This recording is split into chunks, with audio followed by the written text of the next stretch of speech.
This presentation addresses the need for official training for in-company business developers. The intent is to provide proficient understanding of infrastructure development and security audits within blockchain ecosystems. This will also assist in further market growth. We will discuss the current challenges, explore IBS TPI standards for training, outline an instructional design approach, suggest applicable instructional technologies, and propose an implementation and evaluation plan. Currently, we face several challenges. First, our company has no official training program for business developers. This means our team members may not have the structured guidance to perform their roles effectively.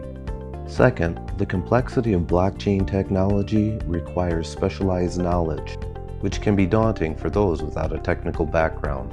Lastly, the importance of security audits in emerging ecosystems cannot be overstated, making it crucial that our business developers are well versed in this area. Now that we have addressed these challenges, let's take a look at what we can do to resolve them. Using IBS TPI standards as our guiding framework to address these challenges, we can ensure that our training program is comprehensive and effective. The IBS TPI standards cover 5 main areas: professional foundations, planning and analysis, design and development, implementation and management, and lastly, evaluation and continuous improvement. Let's take a closer look at each of these areas. The first domain, professional foundations, focuses on ensuring that the instructional designer has a deep understanding of the field. This includes knowledge of the blockchain technology and business development, adherence to ethical practices, and a commitment to continuous improvement. Engaging with subject matter experts and staying updated with the latest industry trends is essential in this domain. In the planning and analysis domain, the instructional designer conducts a needs assessment to identify specific training needs. This involves setting clear, measurable goals and understanding the organizational context. By gathering data through surveys, interviews, and performance metrics, we can effectively tailor the training program to address the gaps in the needed skills of our business developers. The design and development domain involves creating engaging and effective instructional materials and content. This includes using instructional design models such as ADDIE or SAM to guide the process. Integrating media and technology such as interactive e-learning modules and virtual labs enhances the learning experience and ensures the content is relevant and up to date. Effective project management is crucial in the implementation and management domain.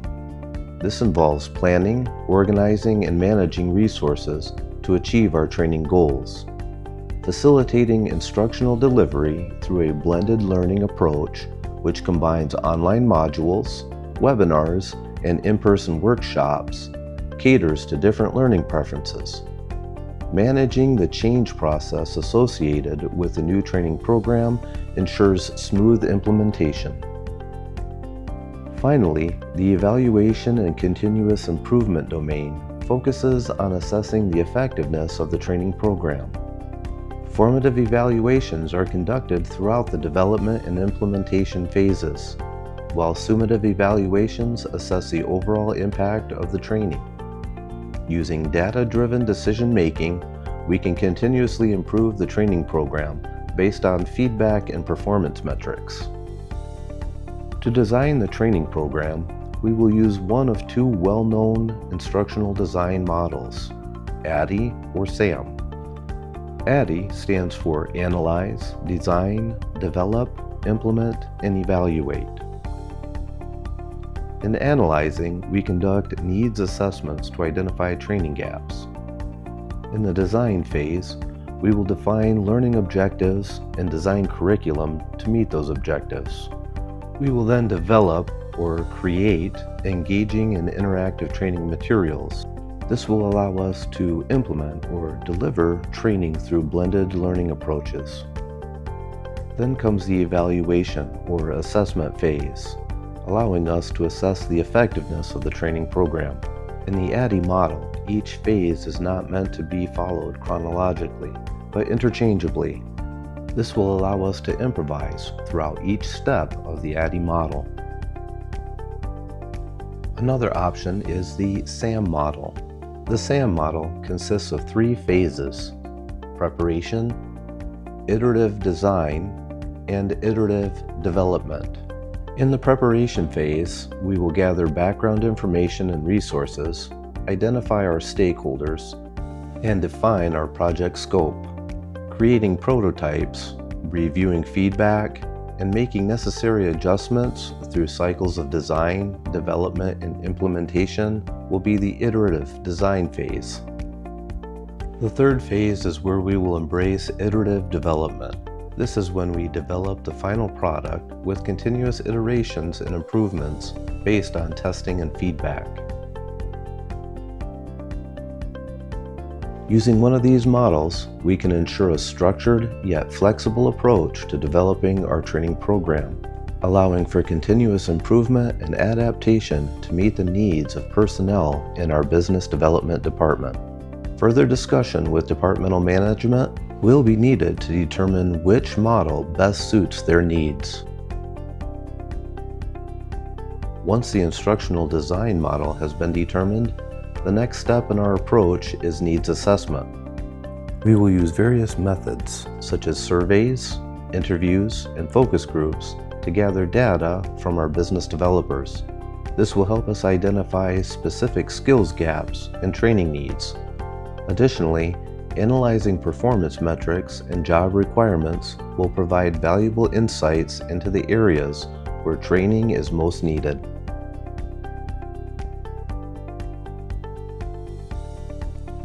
Based on the needs assessment, we will then define clear and measurable learning objectives. For example, business developers should understand blockchain fundamentals, develop effective sales and marketing strategies for blockchain solutions, know the basics for conducting security audits, and communicate technical information to non-technical stakeholders. These objectives will guide the development of our training content. Furthermore, to enhance the training program, we will use various instructional technologies. Learning Management Systems, or LMS, will deliver the track online training modules. Interactive e-learning modules, including simulations and case studies, along with gamification, will provide hands-on practice. Webinars and virtual labs enable real-time interaction and Q&A sessions. Additionally, gamification tutorials and micro-learning content will offer short, focused learning experiences that are accessible on demand.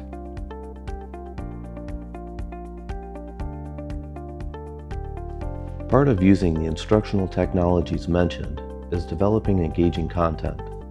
This is crucial for effective learning.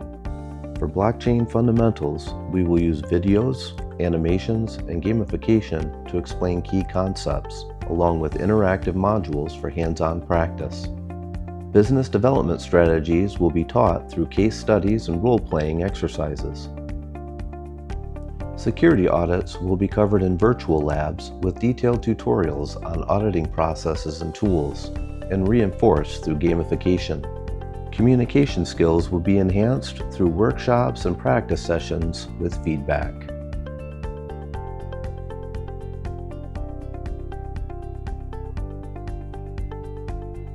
Our implementation plan will follow a blended learning approach, combining online and in-person training. We will develop a detailed project plan outlining the timeline, resources, and responsibilities. A clear communication plan will ensure that all stakeholders are informed about the training program's progress.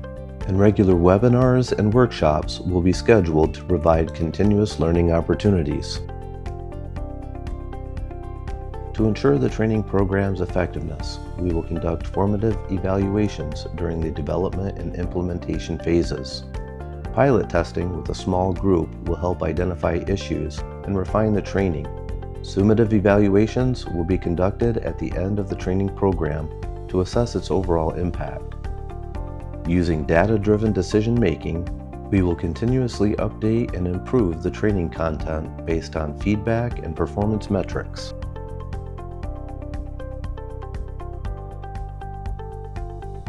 In conclusion, we have addressed the need for structured training for our business developers in our evolving company by applying IBS TPI standards and instructional design principles. We have suggested various instructional technologies and strategies, provided a comprehensive implementation plan, and outlined an evaluation and continuous improvement process. Our next steps include choosing the preferred design model, conducting a needs assessment, designing the curriculum, developing and plot testing the training materials, and implementing the training program. By following these standards and guidelines, we can address the needed training for our business development department and close any skills gaps preventing growth within the company. Thank you for your time and consideration. We look forward to seeing the benefits of the implementation of these training programs.